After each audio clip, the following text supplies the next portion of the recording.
Hey everyone, Sam Davidson here with MEA Worldwide. We are here at Paley Fest for Amazon Prime's newest show, Undone.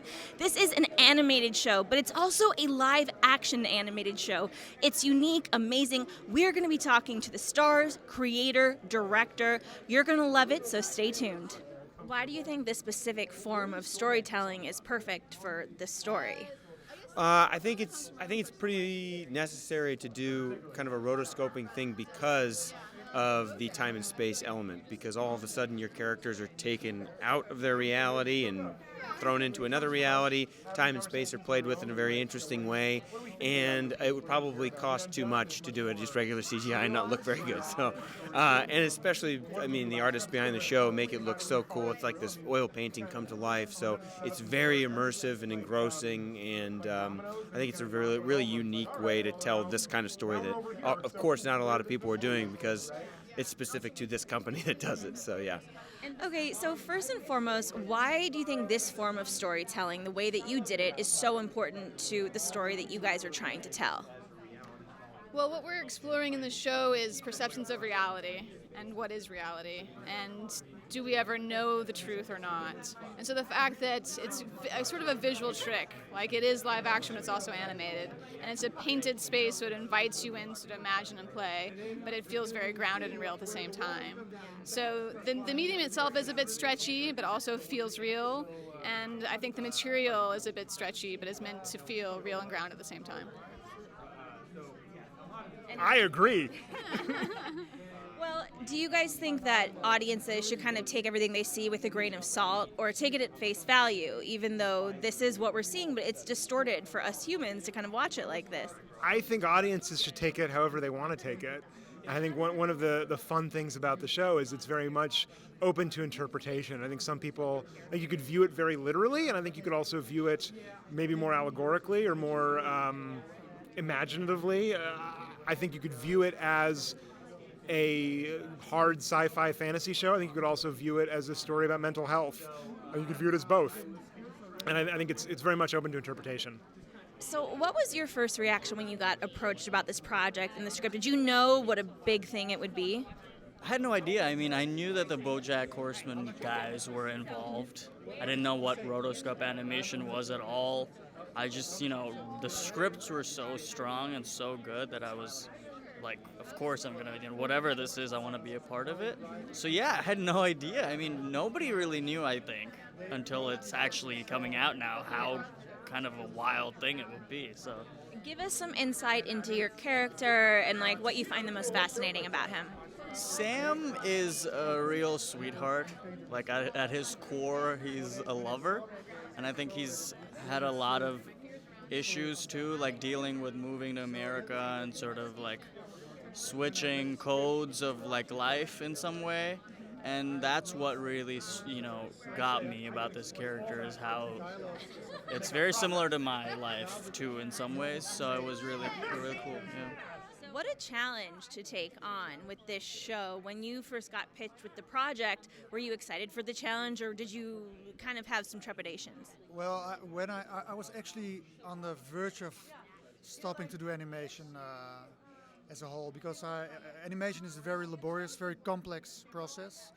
And I'm a painter too, and I sort of enjoyed painting more at that time. And I thought I always write my own stories. It's such a hard way to make films. And but then Steve Cohen and Noel Bright from Tonanta Productions, they approached me and pitched the story to me, and it felt like the perfect thing for me to do. I got so excited because it's about every subject that interests me.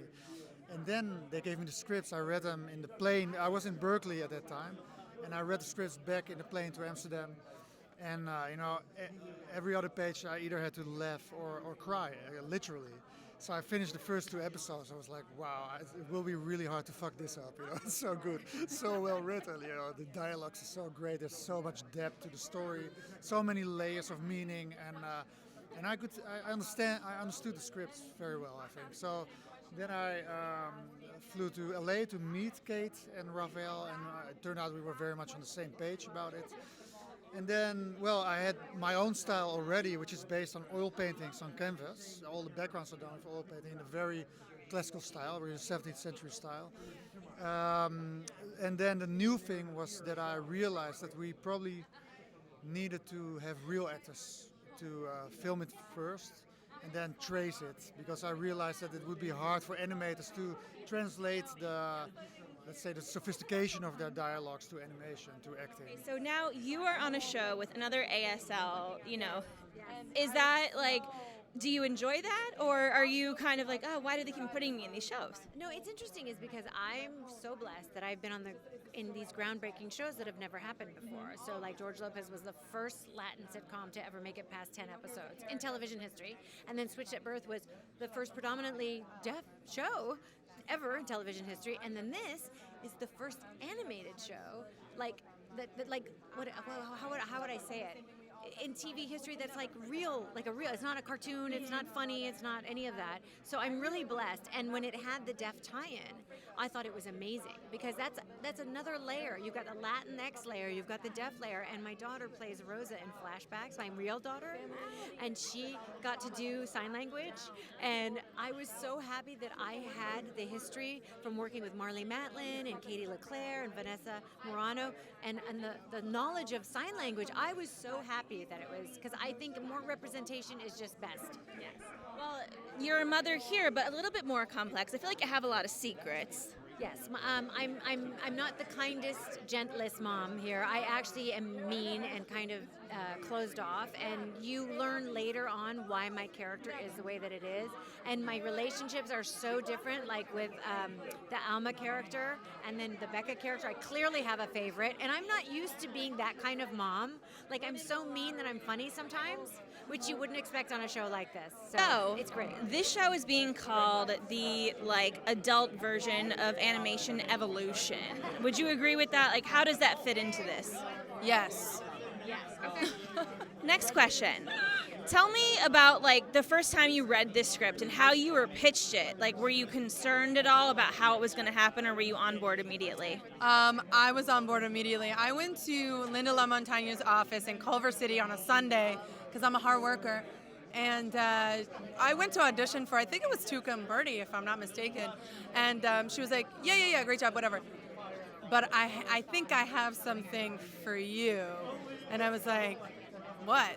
And then she opened this drawer in her desk, and she pulled out the script for Undone, and she's like, crazy idea, but just read this. So I read the whole thing in her office while she looked at me, and then she's like, okay, we're just gonna put you on camera right now. So just, you can read from the page. And I was like, okay, but I loved it immediately. I mean, the writing is just genius work. It's so, I mean, you saw it, it's so beautiful. And then I went away and I called my agent and I was like, I don't know what just happened, but I read this script and it's incredible. I really want to do it.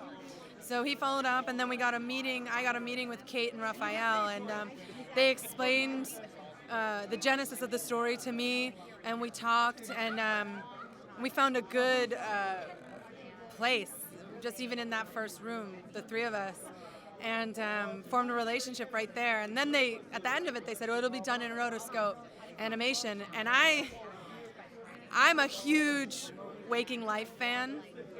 In high school, I did a lot of Adderall, and I stayed up all night and would watch, sorry, whoever's watching this, but I did. I have a past. And smoke a lot of weed, and I would watch Waking Life, and I had those existential thoughts even then. And I felt like this movie was answering questions for me, or asking the same questions that I was asking. And it made me feel comfortable. It made me feel less crazy. It made me feel normal within my craziness. So, and then also Scanner Darkly. So I really was a fan of rotoscope animation from the very beginning. And also Walt Disney used rotoscope animation to animate humans. So I knew a lot about the process beforehand. And when they said that it was going to be done for TV, I already knew that it was the first time it was going to be done for TV. So I was already a big fan of the process. So I was just so excited. I was like, oh my God, now I'm going to be rotoscoped? I'm a fan of being animated, so. So I was just talking, of course, with your BFF co-star about how her relationship with her father on the show is so important, but you are more like your mother. Tell me a little bit about the relationship with your mother on the show. I just think I'm like a mama's girl. I'm a goody-goody. I'm kind of a goody two-shoes. I'm buttoned up and optimistic, and I want things to be perfect, and I want the perfect life, and I want to get married to the rich man and do all of the things. And underneath there, I think Becca's got a lot of pathos and a lot of hurt, and I think it comes out in different ways in the season. And I think she's more like Alma than she wants to admit. Yeah. So how does the visual aspect of the show really shake things up as far as your characters are concerned? Like, do you get to see the characters in a way that we perhaps wouldn't because of visual? Absolutely, and I think that the rotoscoping has never been done in a television series.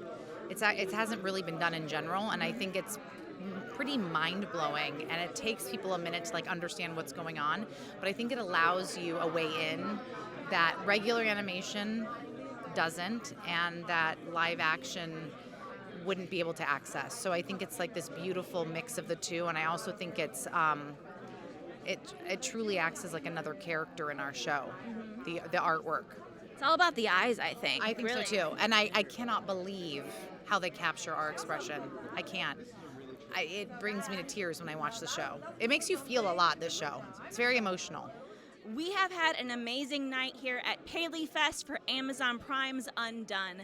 We hope that you all have enjoyed these interviews. If you'd like to see more like them, please subscribe to our YouTube channel, download our app for free, or go to our website. We'll see you next time.